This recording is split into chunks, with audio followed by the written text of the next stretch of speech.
नमस्कार, मैं माया 7/9 न्यूज में आप सभी का स्वागत है और आइए नजर डालते हैं इस वक्त की खास खबरों पर। लोकसभा चुनाव की तैयारियां जोरों पर है। भोपाल लोकसभा सीट से कांग्रेस की ओर से दिग्विजय सिंह का नाम आने के बाद बीजेपी के तमाम बड़े नेताओं की मुश्किलें बढ़ गई हैं। बीजेपी की ओर से पूर्व सीएम शिवराज सिंह चौहान, उमा भारती समेत तमाम बड़े नेताओं के चुनाव लड़ने की अटकलें हैं। इस बीच भोपाल से सांसद आलोक संजर ने हमारे संवाददाता विनोद गौतम से खास बातचीत की। चलिए आपको भी सुनाते हैं सांसद ने क्या कुछ कहा है। नमस्कार दर्शकों, 7/9 न्यूज में आपका स्वागत है। मैं हूं विनोद और आज हमारे साथ मौजूदा सांसद आलोक संजर जी हैं, जो एक काफ़ी साफ सुथरी और स्वच्छ छवि के नेता रहे हैं और विकास के रूप में इन्होंने भोपाल में अपनी एक अलग पहचान बनाई है। लेकिन अगर अभी देखा जाए तो 2019 का लोकसभा का बिगुल बज चुका है, लेकिन बीजेपी ने अभी भोपाल से अपना कोई प्रत्याशी घोषित नहीं किया है। तो आइए जानते हैं इसकी मेन वजह क्या मानी जा रही। सर बताइए। पहले तो ये गलत बात है कि भाजपा का प्रत्याशी घोषित नहीं हुआ है। भारतीय जनता पार्टी का जो प्रत्याशी कमल है वो घोषित है और उसकी घोषणा जब भी चुनाव होंगे तो कमल का चुनाव फूल ही चुनाव लड़ता है। हम तो निमित्त मात्र होते हैं। आप विचार करो कि मेरे नाम पर यदि कोई उंगली लगाएगा तो वोट जाएगा कि कमल पर उंगली लगा के वोट जाएगा, तो कमल को ही वोट दिया जाता है। संगठन चुनाव लड़ता है और इसलिए संगठन पूरी मुस्तैदी के साथ खड़ा है। इनके नाम भले ये घोषित हों, लेकिन भारतीय जनता पार्टी का चुनाव लड़ना घोषित है और भारतीय जनता पार्टी चुनाव लड़ेगी। और मैं पूरे विश्वास के साथ, पूरे आत्मविश्वास के साथ ये बोलता हूँ कि भारतीय जनता पार्टी भोपाल में चुनाव जीतेगी। सर, लेकिन कहीं ना कहीं देखा जाए तो चाहे उत्तर प्रदेश हो, कई राज्यों में मौजूदा कई सांसदों के टिकट काट दिए गए हैं और यहाँ पे अभी आखिर पार्टी इतनी देरी क्यों कर रही? क्योंकि अगर इन मोमेंटम पे अगर आपको टिकट दिया जाता है तो आपको कितना समय मिल पाएगा और पार्टी के लिए आप कितना क्या प्रयास कर पाएंगे? सबसे पहले तो मैं एक बात बोलूँ आपको कि भारतीय जनता पार्टी में एकल निर्णय नहीं होता जो कांग्रेस में होता है कि मम्मी ने कुछ बोल दिया या पप्पू ने कुछ बोल दिया तो उसका टिकट हो जाने वाला है। भारतीय जनता पार्टी में टिकट होता है, सामूहिक निर्णय होता है। सारे लोग बैठकर निर्णय करते हैं और श्रेष्ठ में सर्वश्रेष्ठ ढूंढने की कोशिश करते हैं, क्योंकि भारतीय जनता पार्टी के कार्यकर्ता के लिए चुनाव लड़ना महत्वपूर्ण नहीं है। भारतीय जनता पार्टी के कार्यकर्ता के लिए चुनाव जीतना महत्वपूर्ण है और इसलिए मैं भी एक साधारण सा कार्यकर्ता हूँ। मुझे सपना भी नहीं आया था कि पिछली बार मैं चुनाव लड़ूंगा, लेकिन 5 साल मैंने चुनाव जैसा ही लड़ा है। और किसके लिए लड़ा है? मैंने अपने लिए नहीं लड़ा है, मैंने भारतीय जनता पार्टी के लिए लड़ा है। और इसलिए भारतीय जनता पार्टी को हमको समय की आप बात कर रहे हो, समय नहीं, हमारे पास भरपूर समय है। जितना काम हम भारतीय जनता पार्टी के हम कार्यकर्ताओं ने, हमारे जो तत्कालीन मुख्यमंत्री जी ने, और बल्कि मैं यूँ कहूँ तो पिछली बार जब चुनाव था ना, तब एक लहर थी, मोदी की लहर, और तब माननीय प्रधानमंत्री नहीं थे वो नरेंद्र मोदी जी, तब प्रत्याशा में थे कि प्रधानमंत्री बनेंगे चुनाव के बाद। लेकिन अब की बार भी मोदी लहर कायम है और साथ में एक लहर और जुड़ गई है, मोदी जी के 5 साल के काम। तो दुनिया में जहां आज हिंदुस्तान का नाम रोशन हो रहा है, तो वो एक अलग लहर है, विकास की लहर। मोदी लहर और विकास लहर मिलकर एक आंधी बन गई है और इसलिए आपको लग रहा होगा कि प्रत्याशी हमारा देर से आ रहा है। हमारा कमल प्रत्याशी जन जन के बीच में है और हमने जो काम किया हुआ है वो काम आज जनता के बीच में है, चाहे हमारी प्रदेश सरकार का हो, चाहे हमारी देश की सरकार का हो। और वर्तमान समय में जो कांग्रेस की सरकार है अभी, उससे भी जनता त्रस्त है। इन्होंने बोला था कि हम 10 दिन में आपका कर्जा माफ़ कर देंगे, किसान का क्या कर पाए? तो आज तो नो मुख्यमंत्री बदल जाने थे। युवाओं की हालत क्या है?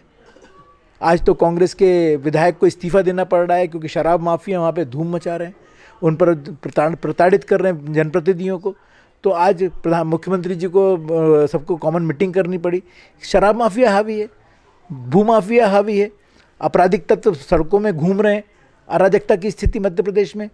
तो मध्य प्रदेश की जनता समझ चुकी है कि इस बार इस चुनाव में जो कांग्रेस ने प्रलोभन देकर, झूठ बोलकर जो हमारे मत हासिल करे थे, तो बदला भी लेना है और कांग्रेस को हराना भी है। सर, अभी जो मोदी जी ने एक कैंपेन चलाया था, मैं भी चौकीदार हूं, इसका चुनाव पे कितना क्या असर आप देखते हैं? देखिए, जो सच्चे मन से काम करेगा, जो अंतरात्मा से काम करेगा, तो वो चौकसी ही करेगा। एक छोटे से परिवार का मैं आपको उदाहरण देता हूँ कि परिवार में जो सबसे ज़्यादा सियाना समझदार व्यक्ति होता है वो बाहर वाले कमरे में ही बैठता है और कहता है कि मैं घर की चौकसी करूँगा। क्यों? क्योंकि उसको उस घर से प्रेम है और माननीय नरेंद्र मोदी जी को घर से प्रेम है, देश से प्रेम है, देश की जनता को वो अपनी भगवान मानते हैं। तो वो कहते हैं कि मैं चौकसी करूँगा, मैं चौकीदार हूँ। और जिनको सिर्फ अपने स्वार्थ से मतलब है, तो वो आपने देखा सारे खोटे सिक्के इकट्ठा हो गए, ओरिजिनल सिक्का मार्केट में नहीं आ जाए। और इसलिए वो चिंता कर रहे हैं। भारत में भी चौकीदार हूँ, मैं भी कहता हूँ कि मैं भी भारतीय जनता पार्टी का चौकीदार हूँ, क्योंकि यदि मेरा प्रधानमंत्री यदि वो चौकसी कर रहा है तो एक कार्यकर्ता होने के नाते मेरा भी कर्तव्य, मेरा भी धर्म है कि मैं भी चौकसी करूं, और इसलिए मैं भी चौकीदार हूं। सर, जैसे कि भोपाल लोकसभा सीट बीजेपी का गढ़ मानी जाती रही है और इस बार कांग्रेस ने दिग्विजय सिंह को इस सीट पे अपना प्रत्याशी बनाया है। दिग्विजय सिंह को आप कितनी बड़ी चुनौती मानते हैं? भारतीय जनता पार्टी की लोकसभा, भोपाल लोकसभा गढ़ मानी जाती रही है, ऐसा आप कह रहे हो, और मैं कह रहा हूँ कि गढ़ मानी जाती रहेगी जब तक दुनिया है, क्योंकि यहाँ पे हमारा संगठन चुनाव लड़ रहा है और वहाँ पर कांग्रेस के गुट लड़ रहे हैं। हर कोई ये कह रहा है कि कमलनाथ जी ने उन्हें फंसा दिया, कमलनाथ जी उन्हें हराना चाहते हैं, ये हर कोई आमजन कह रहा है, और इसलिए वो नहीं चाहते थे। उनके मैंने 2-3 इंटरव्यू सुने, वो चाहते थे मैं राजगढ़ से चुनाव लड़ना चाहता हूँ, लेकिन पार्टी जो आदेश कर रही है उसको पालन करूँगा। लोगों को पता है कि इस मध्य प्रदेश में 10 साल वो मुख्यमंत्री रहे हैं। अभी कल कर्मचारियों से माफ़ी मांगी, किस किस से माफ़ी मांगेंगे? इसलिए हमें कोई चिंता नहीं है।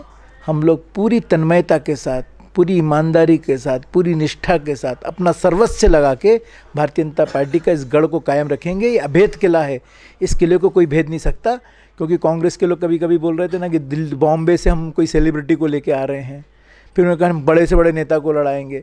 लेकिन मैं आपके माध्यम से कहना चाहता हूँ कि मेरे मतदान केंद्र का कार्यकर्ता वो बड़े बड़े सेलिब्रिटियों से बहुत बड़ा है। वो हमारी भारतीय जनता पार्टी का हमारा हीरो है, वो ताकत रखता है चुनाव जिताने की, और इसलिए मैं उनको सैल्यूट करता हूँ, क्योंकि सेलिब्रिटी तो हमारे पास करोड़ों हैं, उनके पास तो 1-2 कोई होंगे। इसलिए चुनाव हारने का कहीं सवाल नहीं, भारतीय जनता पार्टी चुनाव जीतेगी। सर, इस बार परिवारवाद को लेके भी बीजेपी में कई नेता पुत्रों के टिकट काट दिए गए। वो मध्य प्रदेश में देखा जाए तो गोपाल भार्गव जी भी अपने बेटे के लिए काफ़ी आशान्वित थे और आज उन्होंने मीडिया से चर्चा करते हुए उनका दर्द भी इस मामले में झलका। तो इस पर आप क्या कहना चाहेंगे? जहाँ तक सवाल भारतीय जनता पार्टी का है, माननीय नरेंद्र मोदी जी ने बहुत सुंदर बात कही थी। उन्होंने ये कहा कि कैलिबर पैदा करो, जो योग्य होगा, जिसमें योग्यता होगी, वो अपने आप आगे बढ़ जाएगा। तो किसी नेता का बेटा हो या ना हो। मैं भी एक साधारण परिवार का, मेरे पापा तो रेलवे में नौकरी करते थे, मैंने कभी सपना नहीं देखा था कि मैं कभी सांसद बनूंगा। ये भारतीय जनता पार्टी की कृपा है, नहीं तो भोपाल में बहुत बड़े बड़े लोग थे चुनाव लड़ने के लिए, लेकिन मेरे संगठन, हमारा नेतृत्व, मेरे मुख्यमंत्री शिवराज सिंह चौहान जी, नरेंद्र सिंह तोमर जी, तब हमारे संगठन महामंत्री थे, सब ने मिलकर सामूहिक निर्णय करा। तो ये भारतीय जनता पार्टी में ही संभव है कि एक साधारण से परिवार के व्यक्ति को भी बहुत ऊंचाइयों तक पहुँचाते हैं, क्योंकि ये दीनदयाल जी की पार्टी है, अंतिम से अंतिम व्यक्ति की चिंता करने वाली पार्टी है। और इसलिए परिवारवाद की बात उन्होंने कही है, लेकिन ये भी कहा है कि यदि परिवार में यदि किसी के पिता नेता हैं और यदि उसमें कैलिबर है, यदि उसमें क्षमताएं हैं, तो उसको कोई भी रोक नहीं सकता, वो जरूर आगे बढ़ेगा। तो उन्होंने अपना कैलिबर पैदा करने की बात कही है और कहा है कि आप लोग कैलिबर पैदा करो। बिल्कुल मैं उसको सत्य मानता हूँ, ठीक मानता हूँ। सर, अंतिम सवाल, टिकट को लेके अभी आप कितने आशान्वित हैं और आपको पूरी आशा है कि पार्टी आपको ही प्रत्याशी बनाएगी? बिन मांगे मोती मिले और मांगे मिले ना भीख।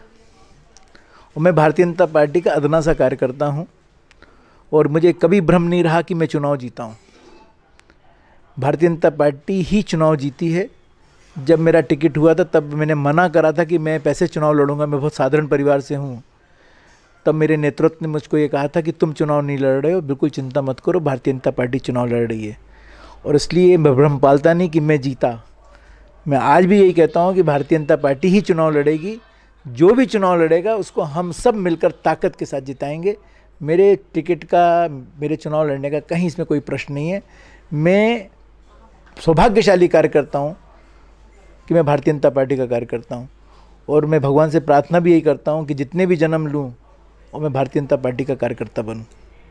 सर, सेवनाई से बात करने के लिए धन्यवाद। तो ये थे हमारे साथ मौजूदा सांसद आलोक संजर जी और वो अपने टिकट को लेकर पूरी तरह से यहाँ आशान्वित हैं। उनका साफ तौर पर कहना है कि बीजेपी दोबारा प्रचंड बहुमत से भोपाल में अपना विजय हासिल करेगी और 2019 में एक बार फिर भोपाल से बीजेपी का ही सांसद लोकसभा में जाएगा। वीडियो जर्नलिस्ट रणवीर के साथ मैं विनोद, 7 आई न्यूज़ के लिए।